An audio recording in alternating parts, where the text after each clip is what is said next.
Hello, hello. How are you guys? Can you guys hear me okay?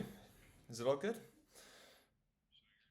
I'm Joe. Yeah, I've previously spoken with Brian about a couple weeks ago, and I'm thrilled to meet you guys as well. Hi, guys. Excellent. Oh, there we go. Now, you guys are all grandchildren, is that correct? Of Jim? Oh, get out of town, really? So, wow, that's unreal. If I may ask, how old were you when, I'm sorry, how old was your dad when you were born?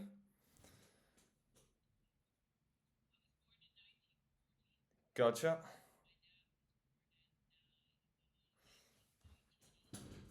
Yeah, he was a young soldier, that's for sure. That's incredible. Wow.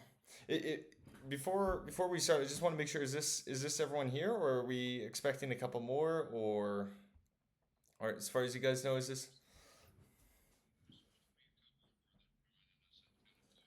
Gotcha. Okay, so any moment, I'll keep an eye out. I mean, as we go on, and then if they join, I'll just accept them right away. But that's quite exciting to hear that we're actually usually when I do these presentations, it's usually talking about the grandpa or the great grandpa, or sometimes even the great great grandpa. So my background, obviously I'm not a Crowley myself, but I do a lot of research into the regiment he served with, especially later on in the war in 1918. And so as I shared with Brian, I'd actually known about the story of your grandpa or your father for quite some time. And it's great to finally get in touch. And I think there's certain things that will surprise you about his service that you perhaps didn't know already. And then equally, it'd be great to hear from you guys kind of what you recall of your father, your grandpa, and that sort of thing. So to kind of come together. So thank you for taking the time today. Yeah, my pleasure. Yeah, no, my absolute pleasure. So, yeah, what we'll do, I don't have the paid version here, so I only get an hour with you guys. So perhaps we could just start going right away, and I think I get a little ping in my little earpods here once people try and join, so that I'll add them right away. So, I have a tendency to speak a bit quick, so oh, what's that? Sorry. Oh, did I miss something? Oh, sure. We got Randy joining right now. Excellent. Hi, Randy. Hello. Good morning. I was just introducing myself to the others. I hope you guys can they. I wonder if they can hear us. Can you guys hear us? Okay. Excellent. So just a short introduction here. My name is Joe MacDonald, and I do a lot of the history for the 49th Battalion, the same unit that I mentioned your grandpa or your relation served with during the Great War. He also, when he first signed up, signed up with the Saskatchewan unit, and then he transferred to one of the Calgary fighting battalions, and then eventually he got wounded and then transferred into the Edmonton Regiment. So, but we'll be mainly following his service with the Edmonton Regiment along. So, do you guys know, is there anyone else expected to join, or are we just about good here? Go ahead. Uh, Yeah, yeah, exactly. Let's go like that. So, terrific. And if you guys have any questions at any moment, don't hesitate to interrupt me. I'm more than happy with that. So let me just make sure I get this going correctly. And I think if I go like this should work. Can you guys see that okay? Is that okay? Excellent. So has everyone seen this image before, or perhaps only? I know I shared it with you, Brian, but I'm not sure if anyone else saw it. Okay, so some people yes, some people no. This photo was taken in 1918. And in fact, it is arguably the single most iconic photograph of the 49th Battalion taken during the Great War. And you can see just in the back left over here, this is either your father or your grandfather. Jim Crowley. The guys you can see around him, these are two, they're called Lewis gun crews. He was a machine gunner. So you can see right down here, this is a Lewis light machine gun. And you would have one guy who was the number one on the gun. We can see his buddy McLeod right there, Roy McLeod. He was the number one, and all the other guys are supporting him. So what the whole idea for this presentation I'm going to do for you guys, it's not only the story of your grandpa, but it's also the story of his friends. And so we'll just be kind of going through the war, and especially something called the 100 Days Offensive, and what happened to them. And I think it's going to kind of surprise you because, of course, what we do know about I'll just call him Jim. Is that okay for now on, just for clarity? For Jim, of course, he was a young soldier when he signed up. I think by the time he was 17, he was already in the trenches. And so you can see this is kind of what we're talking about when we see the trenches. And they're down there for a good reason, because if you get out of the trench, all of a sudden you're under shell fire, there's explosions happening, there's machine guns which are trying to hit you, and same with snipers. And so you're always in the trench. What's remarkable about Jim is from a young age, he lied about his age in the first place, and then he ended up in the trenches below the average age. But what actually happened, he excelled. And so in each unit, you would have a small section known as a scout section. Out of, say, about 600 guys in a regiment, there's going to be about 20 who are hand-selected for really quite dangerous work. So they're either the snipers or they're the guys crawling out of no man's land called the scouts.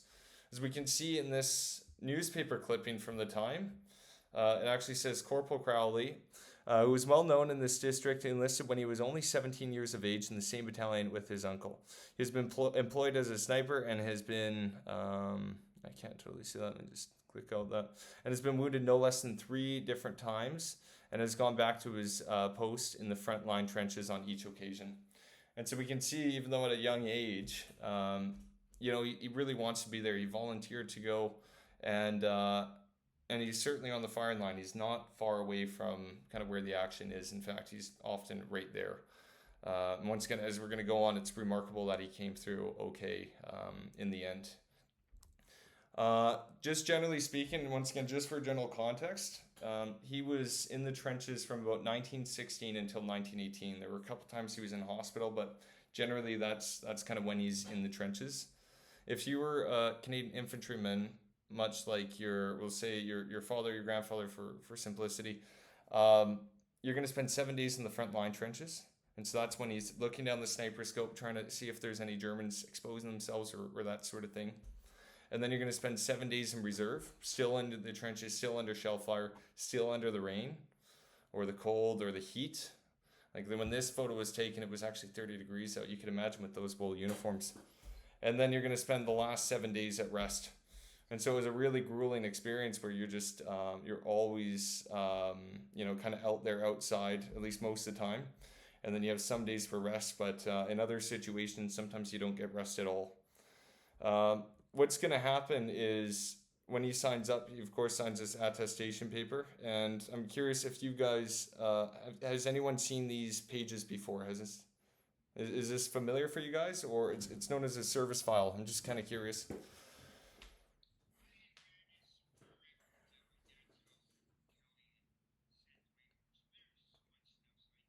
Gotcha. Yeah. That's the thing, right? And it's all sort of like a code. And so a lot of the information which I'm sharing from you guys today comes from this military file. But it's more than that, just trying to dissect and, okay, what does it actually mean, right? There's one thing I want to kind of point out for you guys right here.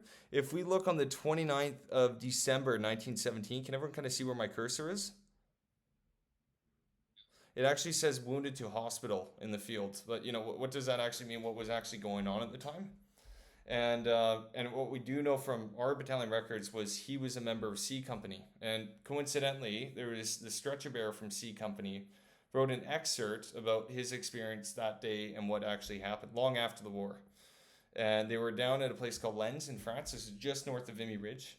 They just finished with the Battle of Passchendaele. These guys were exhausted. The unit was small. So many guys had been killed or wounded in that bloody battle, even bloodier than Vimy Ridge.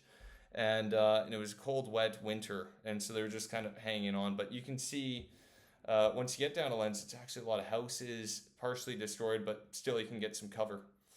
but the Germans had been there and digging in for years, so they knew all the ins and outs of the place.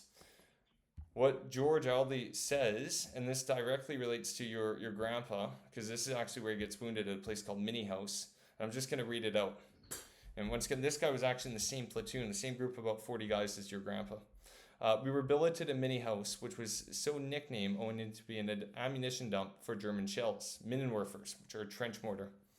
This ruined mansion had a dugout in the form of a bough hut set in the earth about 25 feet below ground and was very comfortable and believed to be bomb-proof.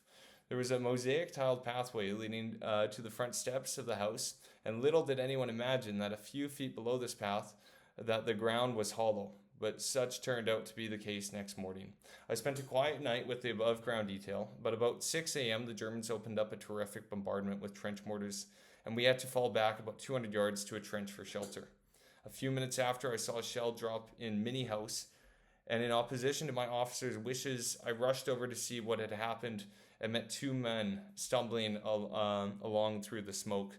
I donned my gas mask as the air was thick with the gas from large shells, and I could not find my way to the hut, though the sulfurous smoke, and when through the sulfurous smoke, and when it cleared a little, I found Private Brand on his hands and knees crawling from the hut. I got him into fresh air, and I used artificial respiration on him to clear his lungs, and I had an awful time with him owing to vomiting and looseness of bowels, and him raving and shaking, and I eventually bound him to the stretcher with blankets. And so, if we go through the war record of your grandpa, it says not only from that occasion does he start suffering from gas wounds, but he also starts suffering from shell shock. And there's little question why, right? It's almost a true horror scene. And this is not a big battle. This is not a major attack or anything like that. It's simply just a day-to-day life in the trenches. And so that's what I'm trying to get across, that, at any moment, wrong place, wrong time, and your grandpa could have been killed, and this could have been we wouldn't be having this conversation right now, simply put. So it's quite incredible that this is kind of the environment that he was growing up in. And I'd like to talk at the end kind of, what was his life like after the war, what sort of person he was, because once again, just true trauma. You could just simply imagine. After that time period, they're going to spend, the Germans are going to launch a spring offensive, and although they don't attack the Canadian lines, they're hard pressed, and they have to spend actually 58 days in the trenches. So you can see Jim Crowley right over here. This is right after him and his guys got out of the trenches, and for the past 2 months he had actually been in the trenches under shell fire, under all that, and this was only a couple months after that near-death experience he had. You can see some of his mates here too, some guys he would know very well. You can see Jim Bellas over here. He was from Windsor, Ontario. You also have Cruikshank, who ends up going to Michigan. And then I'm just looking for some others. You have McLeod over here, and also Darren, or Daryl, I think it is. And so these are all his mates, but and you can see they're all part of the same platoon. That first-hand account I just read out, so there's, once again, your grandpa, and there's George Aldey back in 1918. So that old man we just saw right there, that's him in 1918. Once again, just feet away from your grandpa at that time. Once again, he was probably rescuing your grandpa only a couple months before this photo was taken. So it's a very close-knit community. I hope that's kind of what I'm trying to get across, that these guys, it's a true band of brothers, and very much your life is kind of the stake of your friends, and it's your friends who are coming to help you.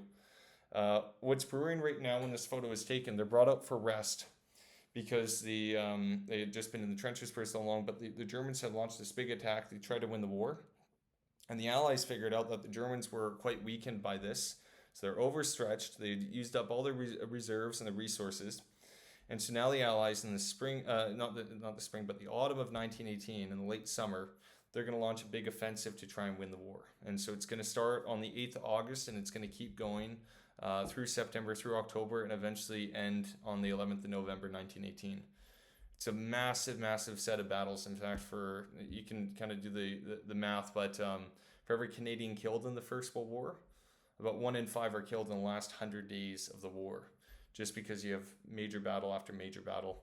And so this is kind of the context that this photo is taken in. Little do these guys know, but a lot of them aren't going to make it by the end of the war. So they're so close, but and we're going to get into it for your grandpa's crew, but a lot of them don't actually make it to the end. By that time, your grandpa's an experienced soldier. He'd once again he'd been a sniper. He'd been through quite a few years of the trenches. But it's here they do a lot of training, and it's here he becomes a machine gunner. And so while he's doing the training for the machine gun, that's when he meets those buddies I mentioned before. The thing about machine guns too, you're the biggest gun on the battlefield. And so it's once again a dangerous role because the Germans are going to be trying to eliminate you. Because if they can get rid of a machine gun, that's a huge gun on the battlefield. And they're just as dangerous to be a machine gunner as say an officer.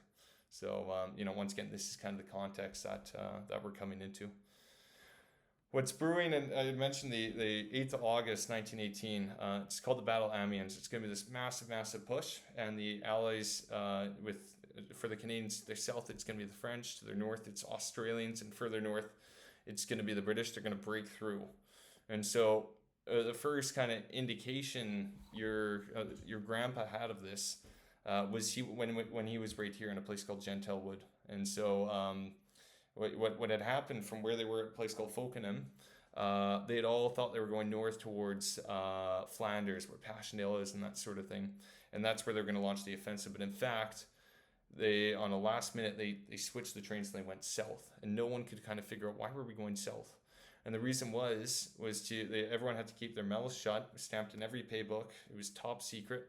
But they wanted to get all the Canadians into a bunch of woods, and so the Germans wouldn't see them. And then right before the battle was going to start, they could come out of the wood and launch the attack. So this wood, at one point in time, it had your grandpa there, but it also had about 3,000 other Canadians inside. So it was just an absolute hive of activity. It was the most Canadian place in France in 1918, if you will. And so, but once again, your grandpa was right there in the woods, still there. Someone, hang on, let me just check here. I think someone's trying to join. Oh yeah. Excellent. Perfect. Hi, Debbie. So just to go back, so Canada's right here. There, that's Gentile Wood. As I mentioned, it's still a wood there, so you can still go there and see. You can see all the Australian troops are here. And the whole plan was that the Canadians are going to push through here and get all the way through.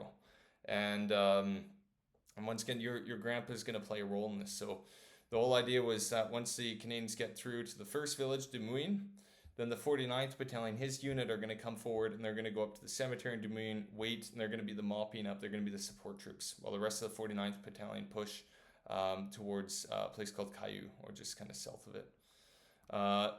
When your grandpa went up to battle that morning, it was quite foggy initially, but eventually the fog broke. And on the skyline, he would have seen just like this. It was high grass at the time, high wheat. And he could see this wood, and it was called Kerf's Wood. And what had happened earlier that morning, the attack went in. And so this is from one soldier who went over the top. And I would say thankfully for your grandpa, he was actually one of the guys staying back. They were going to go forward a bit later. So as the frontline companies surged forward, they were hoping everything went well. It really did go well. There was just some scattered machine gun fire, but generally it was just advancing. Earlier that day, the Canadians had broken through the main German defenses. And so when the Canadians are coming over here, they're all of a sudden in open ground. This has been what they were waiting for a long time. What does happen after D Company and B Company, these other formations go through this wood, they come down here to the valley, they find all these German field guns, which we'll see some later. And later on, about an hour or two later, your grandpa is sent forward to actually come in through Kerf's Wood and make sure there's no Germans hiding or anything like that. And he's going with his crew. And you can still see it doesn't show up too well, but these are actual German trenches, which still exist in the wood today. And this is literally the line that your grandpa was going through, and they're checking every dugout, making sure there's no resistance. Eventually, they get out to the wood over there, and he's going to sleep there over the night. The other two companies are there already, and it's a major success. And they had pushed through. There's cavalry going over the same ground they were going over, and everyone was jubilant, and they thought they were going to win the war, and it was surely going to be over by Christmas, and so they were very excited. Something which does happen though in the fields right here. And we'll get to it a bit later, but the two people, that Cruikshank guy and also Darnell, they're both going to be wounded. And so there's a stray German shell that lands, And then all of a sudden, two of your grandpa's best friends are wounded. They're getting sent to hospital. And so, and I don't think your grandpa ever sees them again in his life, but and I don't know if they got in contact after the war or not, but that does happen here. So that's a significant memory for your grandpa, knowing that those guys were back, and I think he would have been in touch to find out they made it out okay, but still they're nearly killed, right? So it's all these close shaves, and no doubt your grandpa would have been right nearby. So that's somewhere just in the field as they're going up there. You can see right here, this is kind of cool. So if you zoom in, if you take a close look, it actually says captured by the 49th Canadians, and it was right here in Amiens by 15 Platoon, so just behind Kerf's Wood.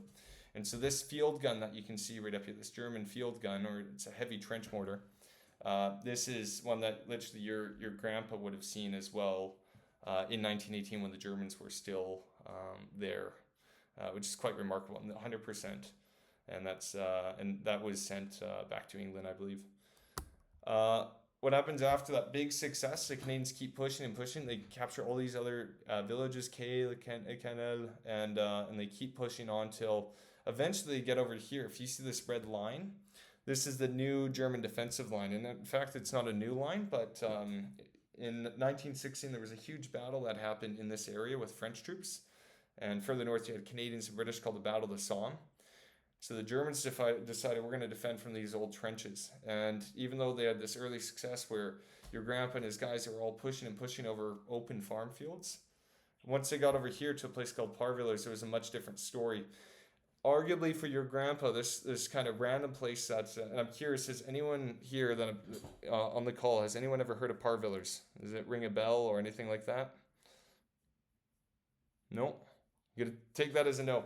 This is the most significant, for your grandpa in the war. Arguably, this is the most significant place he served at, where he has he actually saves quite a few lives with his machine gun, at least Canadian lives, and we're gonna get into that kind of what happened there. But for him, it was a very serious engagement, but just wanted to check. So once you get down to Parvillers, as you can see here, it's just a true maze of trenches. You can see the old no man's land. Any of these blue lines, those are all different trenches. If you see the purple trenches, those are the ones occupied by C Company. And so just kind of follow those along. It's a confusing battle. It was confusing in 1918, and it's still confusing to this day. But nonetheless, if just trying to follow there, the main thing, it's just a maze of trenches. So these guys, they know their objective is down where Parvillers is, and especially Bletcher Wood, but how to actually get there. So what happens on the 12th of August, they come into the trenches here, your grandpa included, and then on the 13th of August, they have the officers get together and devise a plan. How are we going to get down there? What they figure out is we should have a two-part thing. So A Company, which is over here in the red, they're going to push down this trench. They're going to bomb all the way through. So they're fighting through the trench, throwing hand grenades, trying to take the ground. C Company, including this is your grandpa's formation of about 100 guys, they're going to be going over the top. And so, when they blow the whistles and they go over the ladders and attack, and there's German machine guns and all that sort of stuff waiting. This is what your grandpa's being asked to do. Just before, about 3 days before this, the British tried to do an attack just like that through no man's land right here. And all they had captured some trenches. When they're coming through, they're seeing all the dead waves of British infantry, tanks, and these shell shock guys who had tried the same thing. So you can imagine these guys are pretty freaked out because, firsthand, there's a good shot they might be killed, but who knows? But once again, they're all volunteers. They're determined. They want to do their duty. And so the whole idea, once again, A Company and C Company, they're going to advance at the same time and eventually converge right here. What they figure out too is that it's really important that they're going to split up the guys. 9 platoon, that's where Crowley is with his guys. And he's going to be part of the rear supporting troops. And it's a super important thing because once these guys are pushing in, they're going to meet up with the A Company. There's no one attacking on this side of the road. And so they become very vulnerable. If the Germans want to do a counterattack, hit them in the sides, everyone can be wiped out. They could be surrounded. A bunch of guys could be killed. And so that was a big fear. And so the main role of your grandpa and these guys, especially the machine gunners, was keep an eye on that road. Make sure that the Germans aren't coming across. It's easier said than done. because when you get out there, and I think I got a photo right here. This is kind of what we're looking at. This is actually C Company. Your grandpa was right there. That was the front line trench. They're going to push towards Bletcher Wood. And the red is the German trenches, but you see how flat it is. Like there's absolutely no hills. There's no cover. There's no trees. There's no nothing. And so as soon as these guys went over the top to it, start the attack, the German artillery guys way back there, they could see what was developing. So they start sending artillery shells over. You got the German machine gunners who are on the right flank. They start sending in fire. So if anyone wants to expose themselves, they can get killed right away. So quickly what happens for the guys attacking, they end up going back in the trenches and trying to fight through that way. And so for Jim, who's meant to be looking out across this road right here to make sure there's no attack happening. Oh, not at all. Not at all. Shoot. Since how long? 5 minutes? You're kidding me. Oh my gosh. Well, thanks for telling me. Okay, I'll just go back a little bit. This one? Okay. Not too bad. So yeah, once again, just follow C Company. If you see down here, the red with the red's A Company, the 100 guys, they're all going to converge right down near Bletcher Wood. And what the big problem was, once these guys start attacking, there's going to be this salient, if you will. And so once they're really susceptible if the Germans want to launch a counterattack into their side. Can you guys see that right there? Still seeing the images? And so the main thing for Jim and his gun crew and all that, they were meant to look down this road, which goes from Parvillers up to a place called Rouvois. And so the main idea was that if the Germans are going to counterattack and they could surround all the Canadian troops in here, then not only would that be catastrophic, but it would probably mean the operation's screwed. All the guys up here, they're screwed, and they can't do what they can do. So it was really important for Jim and his guys to make sure no Germans got across. But the problem is, once you look here, the ground, it's super flat. And as I mentioned, if the artillery guys in the back, they see what's going on, or the machine gunners, they know an attack's going on. Anyone who exposes themselves gets absolutely riddled with bullets and probably killed. And so as soon as these guys go over the top, they realize, okay, this is no good, and they have to get back in the trenches. But they keep fighting on. But what happens is the Germans figure out pretty quick that, okay, there's an attack, and they realize they're not attacking. Oh, again? Oh, this is terrible. I don't know what the heck's going on. Yeah, weird. Okay, is this better now? I don't know why it's going like that. It's just strange. Okay, it's okay. I think so, right? They don't want you guys to know. It exploits to your grandpa. Yeah. So anyway, all that to be said, kind of their worst fear comes true, and about 30 minutes into the battle, when everyone's kind of underground in these trenches, they come to, no one actually realizes except for your grandpa, that there's a bunch of Germans right here on the flank, and they're getting ready to move and come forward. Because your grandpa's coming through these trenches, and they're not fighting trenches where you get these firing steps and that sort of thing that you can kind of peek out and actually see where they're coming from. He has to fully expose himself, so get out into no man's land where that withering machine gun fire is, to get his machine gun up there and deal with those troops, because if he does not do that, they're going to cut these guys off and everyone's going to be killed or taken prisoner. And once again, there's about 100 guys right there, and it's your grandpa who's the only one who sees this going on. And so their lives, all these Canadian lives right here, are basically put in the hands of your grandpa. So it depends on what he does right there. You can see this is actually taken from approximately where your grandpa was. So you can see Bletcher Wood, that's kind of their objective. Over on the right, you can see the church spire Parvillers that was partially destroyed by that time. And there's the road, and you might be able to see it's a bit darker of a field, and that's the separation with that road. And so when Jim's over here, he's mainly looking straight towards the wood. When he looks off to the right and he sees these Germans coming in gray uniforms over the road towards the position right here on the flank. And so that's when Jim comes, and this is Jim once again, he stops the attack. And so what I'm going to do, I'm going to read out the official citation for his military medal. This is a medal I believe you guys still have. At least Brian just sent me some photos earlier. And this is what that medal was for. So it was for conspicuous gallantry and devotion to duty during the attack on the enemy trenches on the 13th and 14th of August, north of Parvillers. When acting as number one of a Lewis gun, he observed that a number of the enemy were forming up for a counterattack.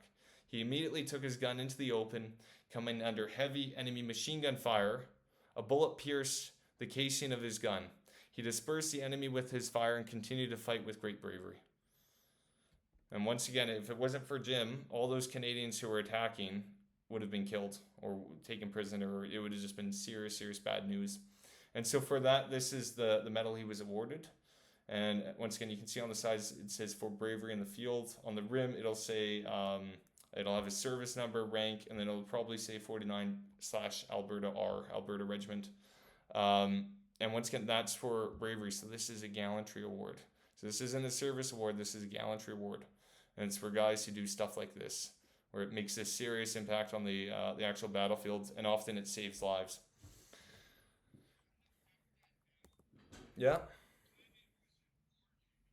Mm-hmm.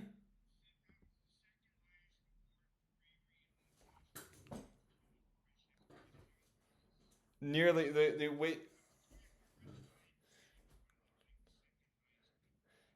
It's a complicated kind of system, if you will. There were a couple different awards. So the highest was Victoria Cross, and then below that, see Victoria Cross. Let's say there were about, I think the number is about 70 Canadians out of 600,000 that fought in the First World War got that award. So it's really top. A lot of those guys don't survive. Then below that, you have it's called the Distinguished Conduct Medal, and there were 2,000 Canadians who were awarded that for bravery and gallantry during the First World War. And then the one just below that was the military medal for bravery. But the interesting thing with these medals and awards was for some soldiers, and I've read these in some memoirs, they actually didn't think too much of them. So they called, I think 149er from C Company, the same formation, referred to the military medal, which he was awarded as the, I think, McCormickey Medal or something like that. Just simply because they were doing brave things every day, but it just depended on the officer who saw them. And so it was like, everyone's in it, and a lot of guys are getting killed. A lot of guys who should have got medals didn't get it. But once again, it's a high class, as you said, high class bravery award. But and it's interesting because obviously it meant a lot for your grandpa. Because if it didn't, he wouldn't have kept it, right? So it's that sort of thing. But yeah, it's a special award. So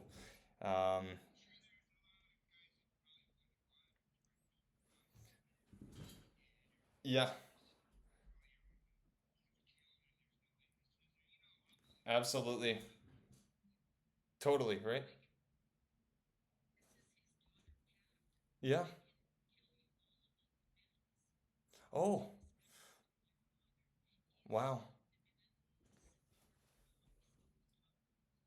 wow.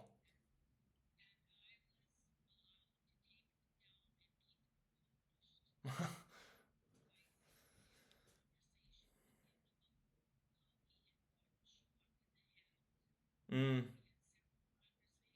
wow,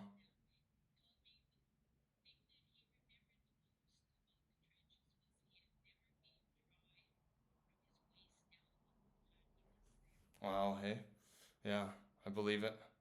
That's unreal, hey. Wow. So you can imagine sometimes they would get these hip waders boots that they could wear, but even then those were just drenched through and that sort of thing. And look at I mean, think about it too. Yeah, properly, right? But also the wool uniform. You could imagine with if you come out to France in the winter, it's just fog, rain, mud, everything. Water goes to the lowest place, right? So there's no way out of it. But that's quite amazing. Wow. Yeah. Blows you away, especially for someone his age, right? You think about what they're going through. Um, just to continue though, just so we don't run out of time. I think we're okay though.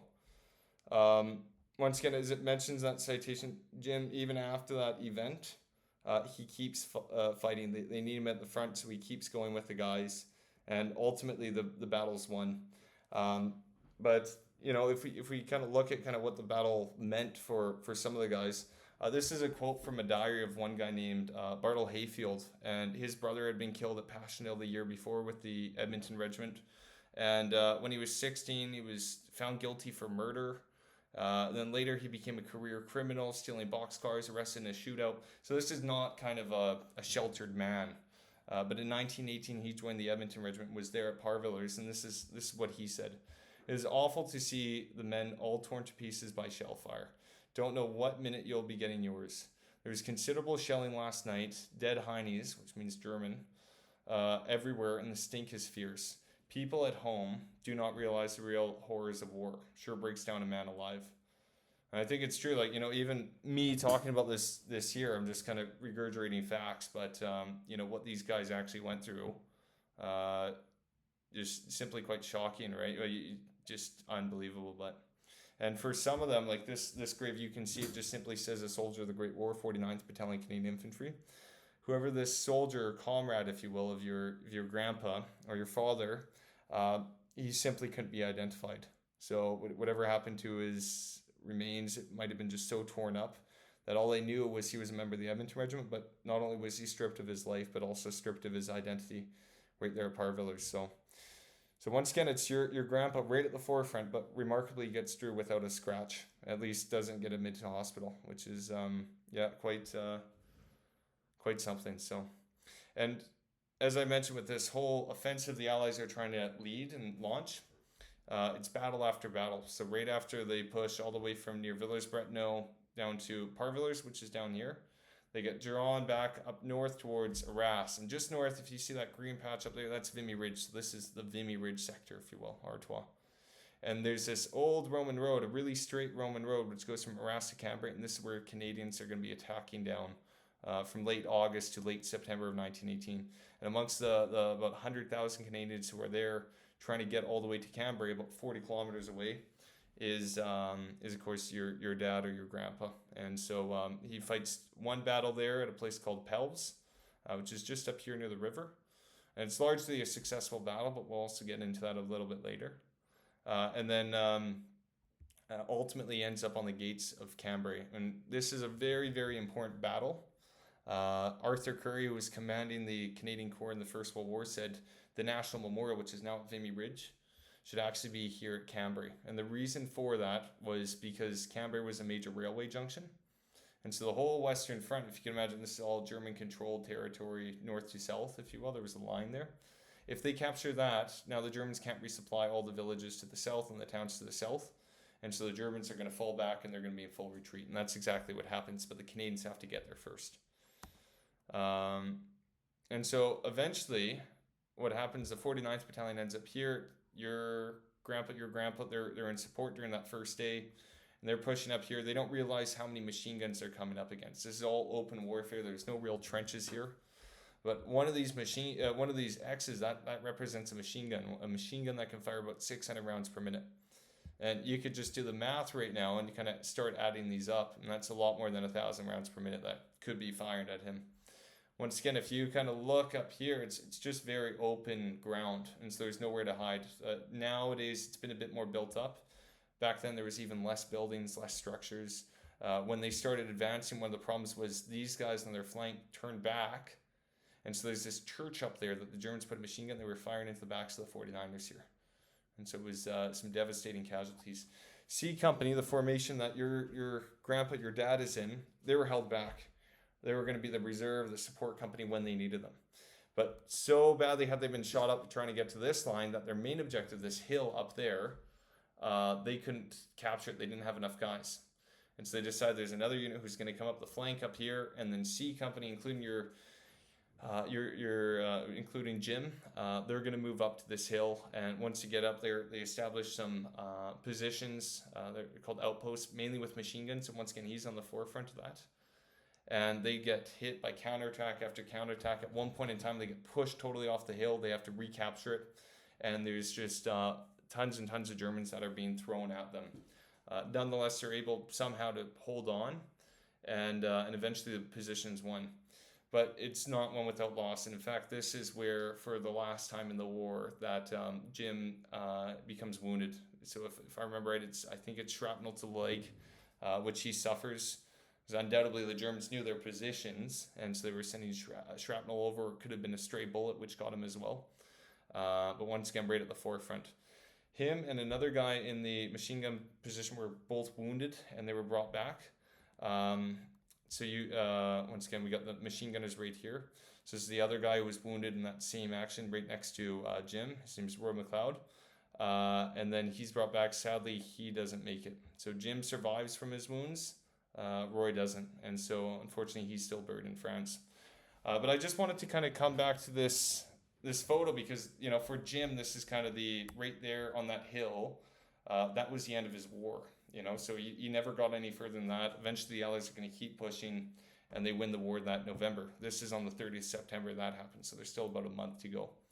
But for Jim, if we look at his kind of original unit, we can start to piece together, okay, what happened to them once we know their names. So here's all the guys that Jim knew. These are the guys that Jim was close to, and Jim literally put his lives in their hands.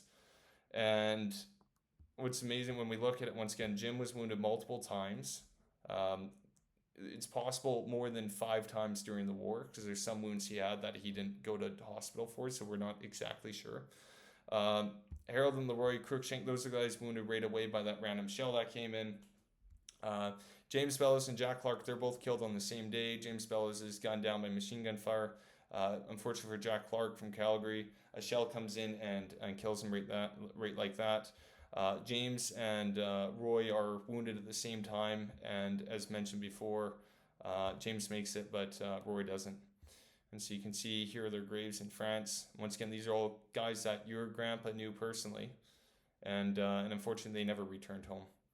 And so of course the last one is Roy right there. So, but it's one of those remarkable things that when we look at this group of guys, it's somewhat fortunate that your grandpa made it through. And I'd mentioned this at the start of kind of the little presentation here, that once he became a machine gunner, he was now one of the biggest guns on the battlefield. And even at Parvillers, when he was getting shot by the German machine guns carrying that same Lewis gun that you can see right down there, had it been a couple centimeters away, none of you guys would have been here today speaking with me right now, and it wouldn't be the same story, right? So but it's quite remarkable. So anyway, but that more or less kind of concludes the presentation I have for you guys. And I hope it was of interest, and I hope you guys learned something new. But it's this incredible story once again of these band of brothers, these guys that your grandpa knew, I imagine personally, bound to, and so many of them never made it home. Yeah.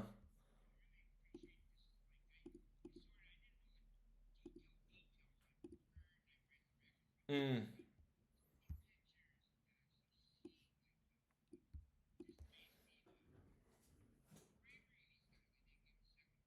Yeah.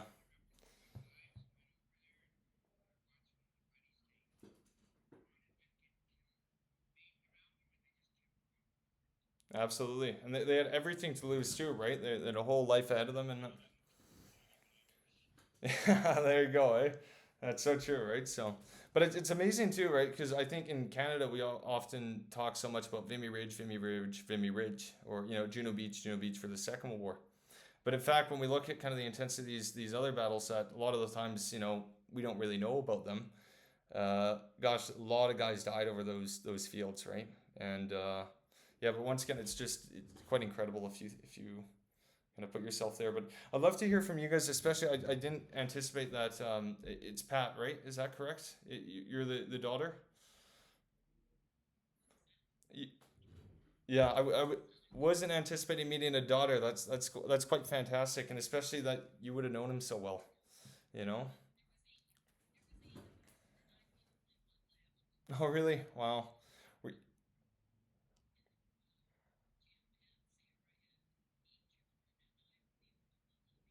Were, were you the youngest, or?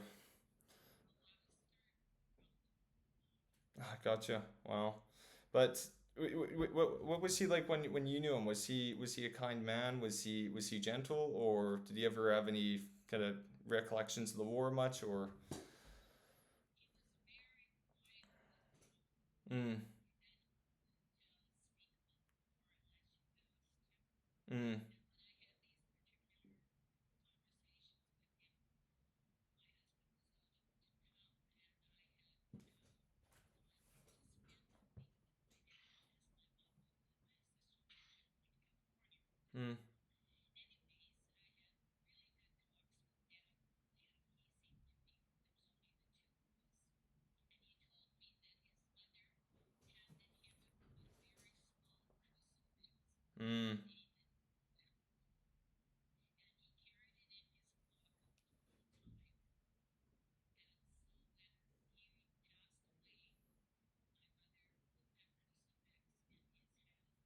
Wow. Yeah.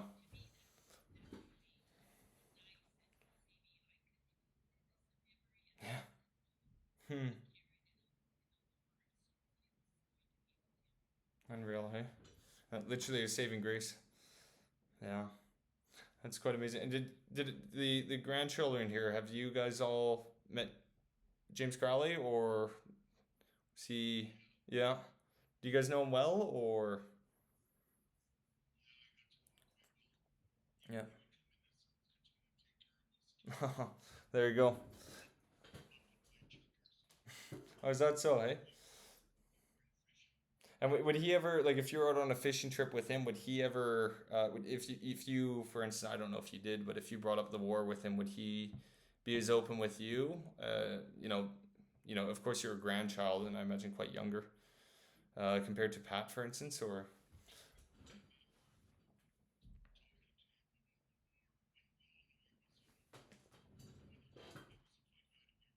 Mm.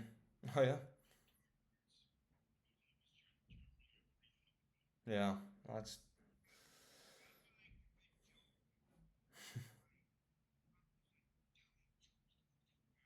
yeah. There you go.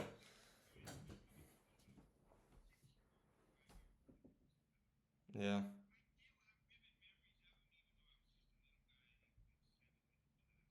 Mm.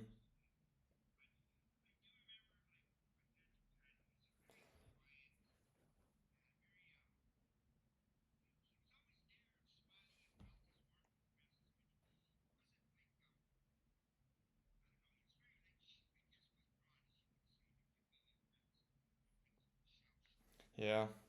And it's a whole generation, right?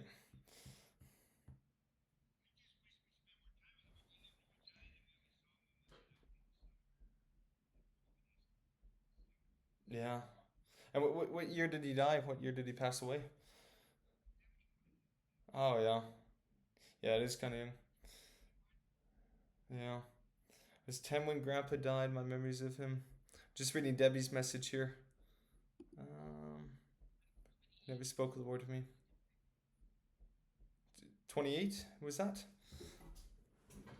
Wow. Yeah. Yeah, that is young.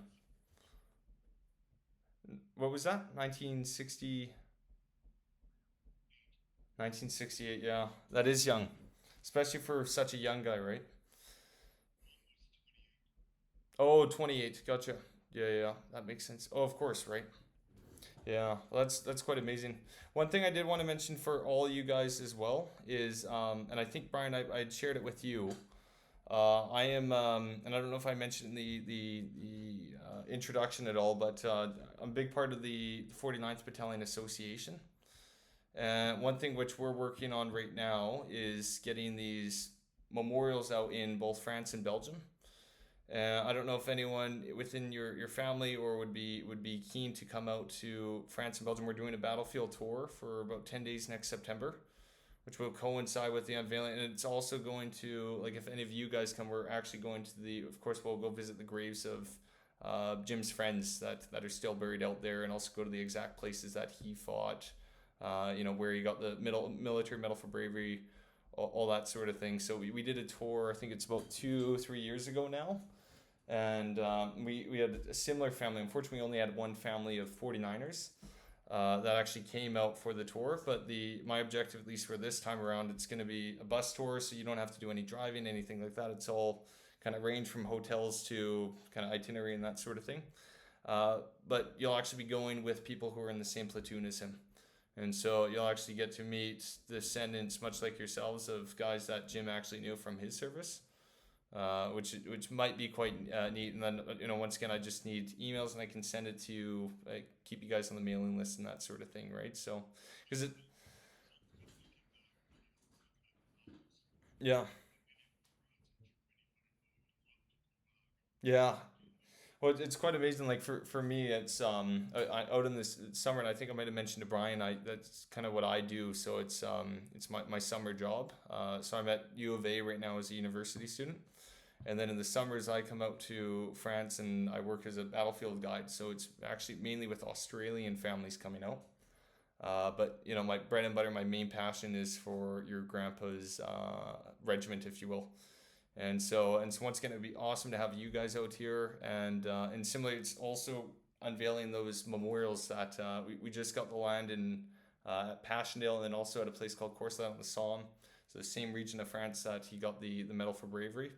And it would be great to have some representatives of the Crowley family, because it's the best thing, right? When you actually get there and you're walking in his footsteps. So yeah, so it's gonna be next September. The dates are still kind of being confirmed. We just got to figure out with I'm waiting to hear back from the different mayor's office and offices and stuff about when the memorials can, like when we can kind of have a ceremony to do the memorial. So it'll depend on that. But it's scheduled 2026. So don't worry, it's not in 2 months. So, but I'm working on getting a list together, just different families. So if you want, I think everyone's got my email. I imagine that Brian might have shared. And so if this is of any interest, just shoot me an email, and I can add you all to the list, or whoever might be interested, just as things develop and progress and that sort of thing. So yeah, awesome, my pleasure. Right? There you go.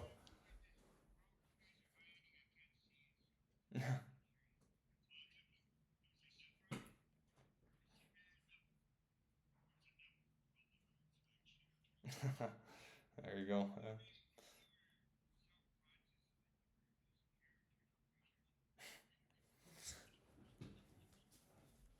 If any, yeah.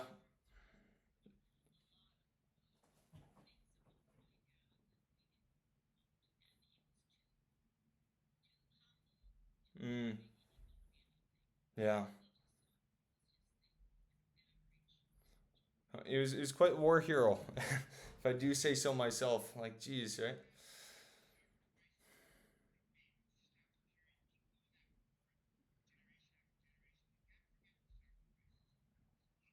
No, never, right? So, yeah. And the other thing too, guys, and I don't want it to come off the wrong way or anything, but the other aspect of our kind of regimental family, we do have a museum. And so if any time that for instance, the medals or any of the artifacts, and there might get in, there's no one with any interest, but you guys seem like a pretty switched on family. Just know that there's always a place that he can be honored there. So, never hesitate to reach out and that sort of thing. So, because I hope you find from at least this presentation that, with our regiment, he's not forgotten. He's still remembered. Uh, so, pat on your family's back, right? Because all that to be said, the Crowleys are still in the name of the regiment, right? So, and he's honored there.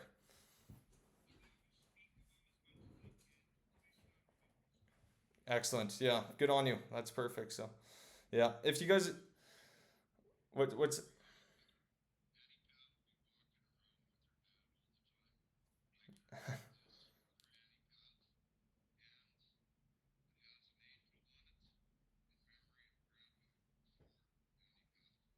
excellent, fantastic, Brian, brilliant. My pleasure, Brian. Thanks. Oh,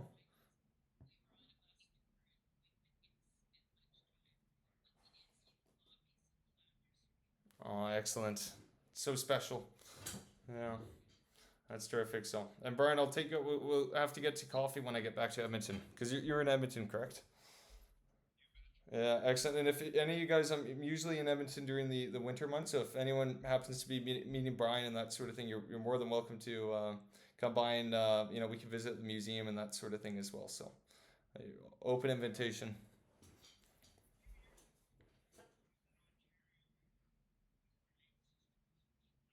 Sorry to hear.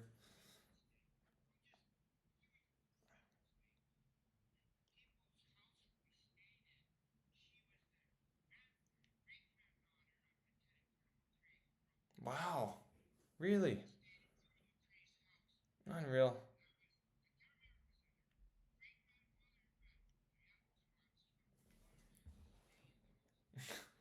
Incredible. How special is that, right? Yeah, incredible. That's fantastic. So, anyway, guys, I see I'm running out of time here. So, once again, great to chat with you guys. What I'll do, and I just want to make sure I got everyone's consent to, I'll upload this on YouTube and leave it on public. So, I don't think anyone's really going to be watching. But in the future, if people want to watch, they can hear about your grandpa, your dad's story. And then, equally, if you guys want to share it throughout the family, you guys have a permanent record for that. Yeah, sounds good. Okay for everyone? Yeah, excellent. I'll do it probably by this evening, so it should be up. And what I'll do, oh, really? Where are they also from Saskatchewan and that sort of thing, or? Ah, gotcha. Yeah, yeah, yeah. Because this is the battlefield, so you might not go to, because once again, it's not Vimy or anything, but yeah, no, you gotta send it. Feel free to shoot it off to them. That'd be awesome. Yeah. Terrific. Awesome. Well, hey, thanks again, everyone, for taking out the time to chat today. Thanks, Brian, for responding to my message. I think it was through Facebook. So that was great. So, uh, yeah, there we go. Yeah, awesome. But you guys take it easy. It was great to connect. And yeah, if for anyone who's interested, once again, in that maybe learning more about that tour we're doing next September to follow in the footsteps of those 49ers, once again, don't hesitate to reach out, and I can just add you to the mailing list. No obligation whatsoever. So excellent, awesome. You guys take it easy and have a great day. All right, all right. See you. Bye.